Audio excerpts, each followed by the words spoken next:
governor from my home state of Illinois to ever be impeached. He's just written this book. The governor, please welcome Rod Blagojevich.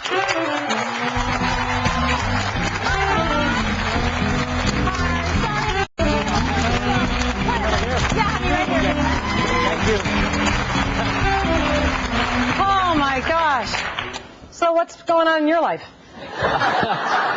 Well, first of all, this kind of makes me feel like I'm Foster Brooks walking into the old set of Dean Martin. Oh, yeah. What an analogy. I don't know if you want to go there to Foster Brooks. Well, after the year I've had, you kind of want to be Foster Brooks. Huh? Yes. Yeah. So why do you think we're all so fascinated by you in this story? I wasn't aware that you were, but I get... Well, we're on a lot of shows. Yes. Let me say, I'm fascinated by you. I think I met you before in Chicago at Nookie's. At Nookie's on Halstead, I was campaigning for Congress, and I was in the restaurant shaking hands, and you were in a corner with somebody, and I said hello, and you were very nice. I remember that. You offered me a job as a waitress for a low, low price. No, I offered you a job at the Chicago Streets and Sanitation. Oh, well, yeah. Hey, listen, I always wanted to marry a garbage man. I did. I was like, they got a city job. It's steady. I get to see him all the time in the alley.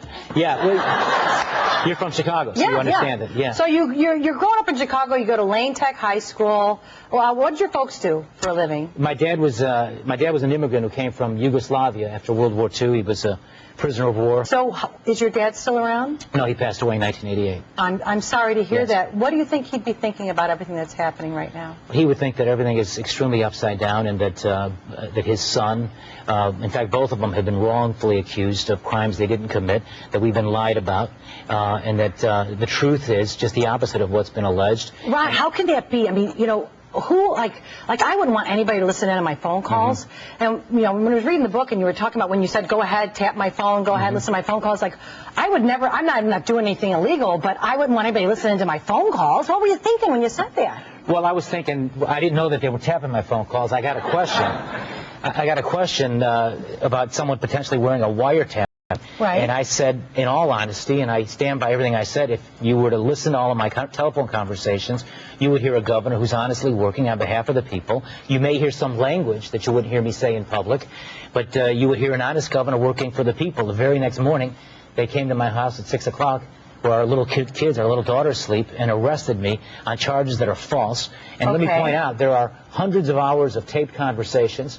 And they got one thing right. I said some bad words, and I apologize. I didn't know anybody was listening. I don't think they're upset about you saying bad words. Well, they made a big deal about some of the words I said, and again, I know, but that's not the point of what you're going through right now. No, it's not. But that's the only thing they said, basically, in the context of what the truth is, that's accurate. The accusations on the crimes are completely false. They made a statement. So, Rod, you really didn't at any point think to yourself, you know, I'm in a situation here, and you know how you get empowered when you're around certain people? There's a lot of yes men around you when you're the governor, right? There's not too many people challenge you. You're in a position of power. Do you think maybe your standards go askew a little bit, and maybe you're not making the right decisions sometimes, and you thought, I have this opportunity to give the Senate seat to somebody in exchange for something to give me a little more power? Right. Here. Well, did you feel that at all? A little bit? You never thought, I got something real powerful here, I can get something in exchange for it? That's accurate. In exchange for what?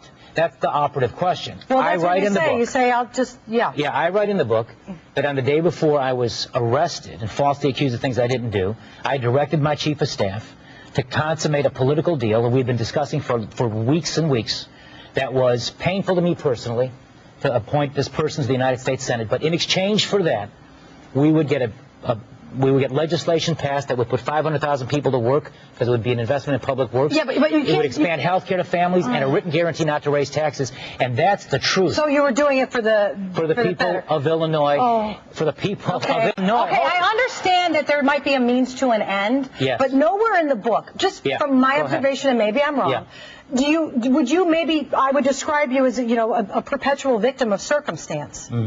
But can that possibly be true? Which one? Every circumstance. It's someone, you know, your father-in-law led you to this, you know, your buddy Tony Rezko did that. You never say, I made really bad choices at certain points. It was like, I was doing the right thing and so-and-so pushed me into this or that. At some point, I mean, even for your own children, you want to say, be accountable. Sometimes you make bad choices. But you don't say that at all honey, and I'm not expecting you to say it.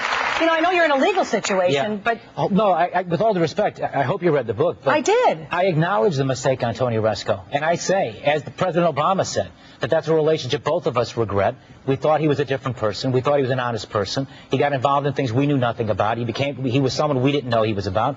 President Obama said it was a boneheaded decision to be involved with Tony Resco. I said in my book it was a stupid decision. And looking back, had I known then what I know now, I would not have done that. No, I acknowledge those mistakes. But what I will not acknowledge things that are not true. And let me tell you what the truth is. Okay. And the truth is in hundreds of hours of taped conversations. Now, think about the thickness of this irony. I was falsely accused.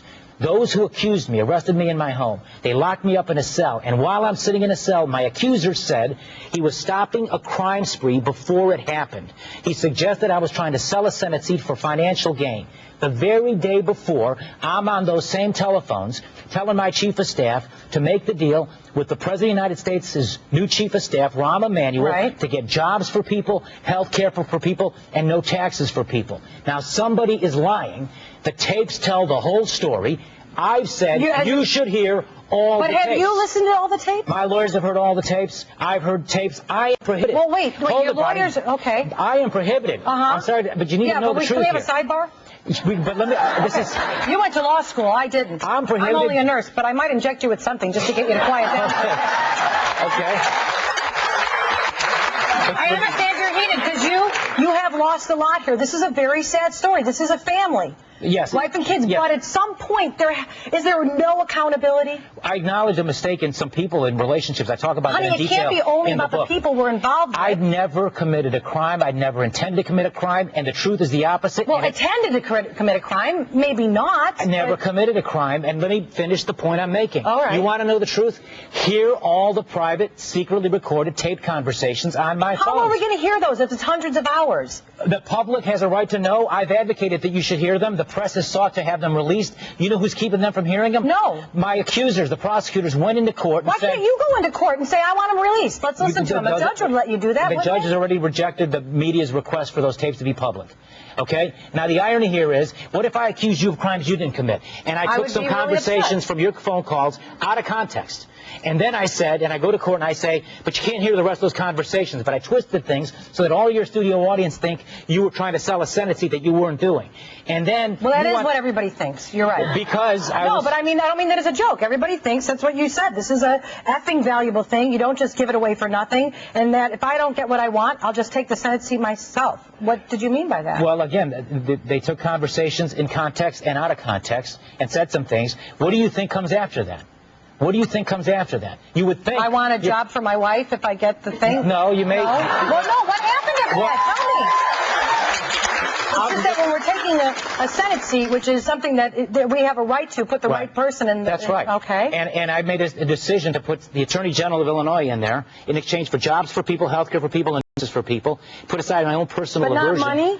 Never money for me, never financial gain for me, never a quid pro quo one for another. We discussed a variety of options, and it was about doing the right thing for the people of Illinois. Did I discuss my future when I'm no longer governor in conversations with aides and some of those hundreds of hours of conversations? Right. Yes, of course, that's a natural thing. But they take it out of context, then they go to court and don't allow me to have you hear the whole thing in its full context. And then you buy into the stuff they're saying. The question... I'm not buying into it. I hope I'm curious. Okay. Because... Don't you want to hear the tapes? I do want to hear the tapes, and yes. I would like to hear all of them, but I'm hoping that for your sake, I just think there's a lot of people around you. Why isn't somebody coming forward going, listen, he's getting a bum rap? Well, of all the people you worked with. Yeah, well, there are people who are saying that. There are people who are saying that. There are people who are saying that. The book Can we come back? Can we come back? Okay. We'll be right back, Rod. We'll be right back. Okay.